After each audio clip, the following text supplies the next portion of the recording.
Assalamualaikum student mathematics 4024. Welcome to Maths Guru. I hope you all are fine. I am fine too. Alhamdulillah. In this video, we will solve a question on number sequence and pattern. और ये question जो है मैंने grade 11 के mock exam P2 से उठाया है, ठीक है।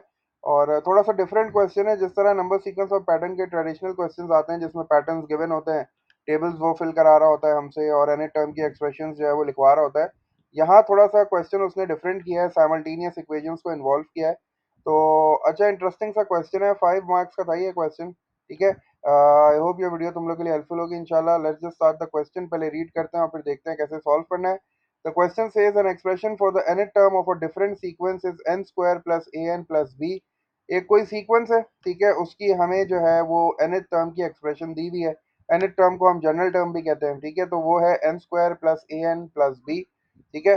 तो इसको फिर मैं इस तरह लिख लेता हूँ। अपना डाटा बनाना मैंने स्टार्ट किया, तो ये मेरे पास जनरल टर्म है, तो जनरल टर्म को हम tn से लिखते हैं। तो एक सीक्वेंस की मुझे जनरल टर्म दी हुई है, ठीक है, और वो कितनी है, वो है n स्क्वायर और प्लस ए एन है, ठीक है, और प्लस बी है। अब जनरल टर्म को देख के मैंने देखा कि यार हाईएस्ट पावर 2 आ रही है, इसका मतलब है कि ये एक क्वाड्रेटिक सीक्वेंस है। वो सीक्वेंस क्या है वो हमें नहीं बनानी, हमें सिर्फ ये बोल रहा है कि भाई इस सीक्वेंस की जो फर्स्ट टर्म है, इस सीक्वेंस की जो फर्स्ट टर्म है, इसका मतलब है कि एन की वैल्यू जब होगी 1 तभी तो फर्स्ट टर्म आएगी ना, ठीक है। तो जब एन की वैल्यू 1 होगी तो फर्स्ट टर्म को हम क्या बोलेंगे, हम बोलेंगे फर्स्ट टर्म को T1।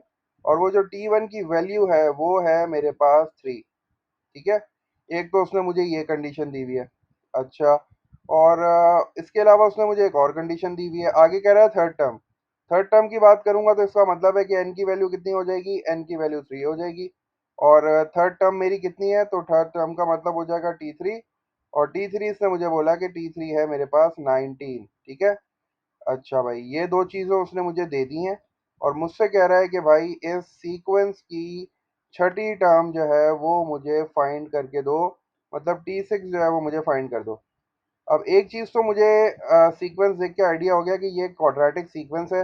मतलब क्वाड्रेटिक सीक्वेंस अगर ये अर्थमेटिक सीक्वेंस होती तो मैं फिर कुछ जो है वो मतलब सीक्वेंस को जो है वो हिडन ट्रायल से लिख लेता और छठी टर्म निकाल लेता। लेकिन यहाँ उसने मुझे चूंकि एक्सप्रेशन दी हुई है, तो वो एक्सप्रेशन को मैं जो है ना वो यूज़ करता हूँ और उससे जो है ना मैं जो है वो चीज़ें फाइंड करूँगा। यहाँ बहुत सारे बच्चों का सोल्यूशन मैंने देखा था, उन्होंने जो है वो मतलब ये देखा कि पहली टर्म 3 है फिर 19 है, तो इसके बीच का उन्होंने एक नंबर उठाया जिसका सेकंड डिफरेंस सेम हो।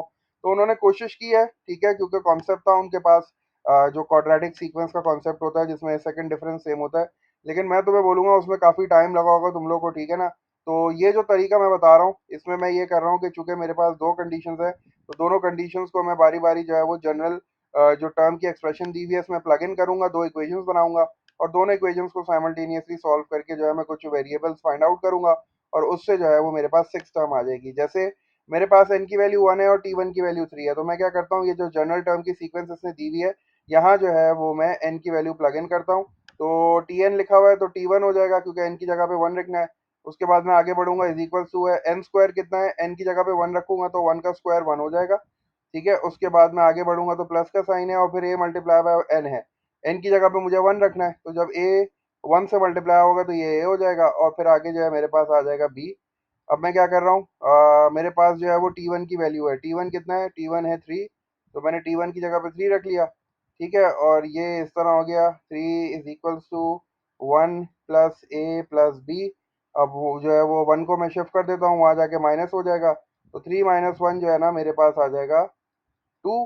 तो इसका मतलब है कि मेरे पास जो पहली इक्वेशन आ गई वो आ गई a plus B is equals to 2, ठीक है। तो मैंने अपनी पहली कंडीशन को यूज़ करके मैंने पहली इक्वेशन बना ली, ये मेरी इक्वेशन नंबर 1 हो गई, सही है। अब इसी तरह मैं अपनी दूसरी कंडीशन को यूज़ करता हूँ और दूसरी वाली जो है वो इक्वेशंस बना लेता हूँ। तो यहाँ मुझे क्या है, n की वैल्यू 3 है, तो इसका मतलब है सबसे पहले मैं लिखूंगा n की जगह पे 3, तो ये हो जाएगा T3। और T3 is equals to N square है, एन स्क्वायर एन की वैल्यू अब मेरे पास 3 है, तो 3 का स्क्वायर कितना हो जाएगा 9, तो मैंने 9 लिख लिया। उसके बाद मैं आगे बढ़ा, पॉजिटिव साइन था पॉजिटिव आ गया। अब n की वैल्यू 3 है तो 3 मल्टीप्लाई बाय a कितना हो जाएगा 3 है, तो मैंने 3a लिख लिया, a की वैल्यू मुझे अभी पता नहीं है। उसके बाद जब मैं आगे बढ़ूंगा तो मेरे पास है b की कोई वैल्यू नहीं पता, तो मैंने b लिख लिया। अब मैंने ये देखना है कि T3 की वैल्यू कितनी गिवन है, T3 की वैल्यू मुझे 19 गिवन है। तो मैंने T3 की जगह पे 19 लिख लिया, इज इक्वल्स टू ये 9 हो गया, और प्लस 3A प्लस B हो गया। ठीक है, अब ये 9 को शिफ्ट कर देता हूँ, जब 9 जाएगा तो माइनस हो जाएगा, और 19 में से जब मैं 9 को माइनस करूँगा तो मेरे पास 10 आंसर आ जाएगा, और मेरी जो दूसरी इक्वेशन हो जाएगी that will be 3A plus B equals to 10। ये मेरे पास दो इक्वेशंस आ गई हैं। अब मैं इनको जो है इसको सॉल्व करता हूँ साइमल्टेनियसली, और साइमल्टेनियसली सॉल्व करने के बाद ए और बी की वैल्यू निकाल लूँगा, और फिर मैं जो है वो ए और बी की वैल्यू दोबारा अपनी जनरल टर्म की सीक्वेंस में प्लग इन करके अपनी सिक्स टर्म जो है वो फाइंड आउट कर लूँगा। ठीक है, तो चलो भाई जल्दी से थोड़ा सा एलिमिनेशन को रिवाइज कर लेंगे। तो ये मेरे पास लिखा हुआ है 3A plus B is equals to 10। ये मेरे पास दूसरी इक्वेशन है। ठीक है, और पहली इक्वेशन कितनी है मेरे पास? पहली इक्वेशन थी मेरे पास A plus B is equals to 2। ठीक है, अब मुझे जो है वो बी जो है वो सेम दिख रहा है, एलिमिनेट कर देता हूँ बी को। बी को एलिमिनेट करने के लिए मेरे पास जो है वो पॉजिटिव साइन है, इसका मतलब है मुझे सब्ट्रैक्ट करना पड़ेगा। ये भी सब्ट्रैक्ट, ये भी सब्ट्रैक्ट, और ये भी सब्ट्रैक्ट हो जाएगा, ये कैंसिल आउट हो जाएगा, और 3A में से जब मैं ए माइनस करूँगा तो 2A हो जाएगा, और 10 माइनस टू जो है वो 8 हो गया। इसका मतलब है कि ए की वैल्यू मेरे पास कितनी आ गई? ए की वैल्यू मेरे पास 4 आ गई। ठीक है, अब ये ए की वैल्यू जो है वो अपनी पहली वाली इक्वेशन में प्लग इन कर देता हूँ, ए प्लस बी। पहली वाली इक्वेशन क्या है मेरे पास? पहली वाली इक्वेशन है ए प्लस बी इक्वल्स टू 2।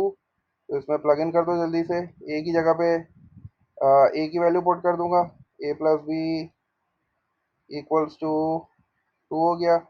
ए की जगह पे 4 पुट कर दिया, 4 प्लस बी इक्वल्स टू 2 हो गया। ठीक है, और अब बी की वैल्यू चाहिए तो 4 को शिफ्ट करना पड़ेगा दूसरी साइड पे, और 2 माइनस फोर जो है वो किसके बराबर हो जाएगा? -2 के बराबर हो जाएगा। तो बी की वैल्यू जो है ना मेरे पास -2 आ गई है। अब मुझे जो है कुछ नहीं करना, एक बार दोबारा अपनी जनरल टर्म यूज़ करनी है।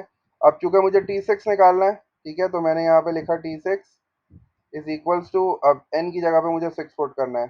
तो पहले मेरे पास है एन स्क्वायर, एन स्क्वायर है, एन स्क्वायर का मतलब है एन की जगह पे 6 पुट करना है, तो 6 का स्क्वायर कितना हो जाएगा? 36। उसके बाद आगे बढ़ा तो मैं पॉजिटिव आया। उसके बाद ए की वैल्यू अब मेरे पास आ गई है।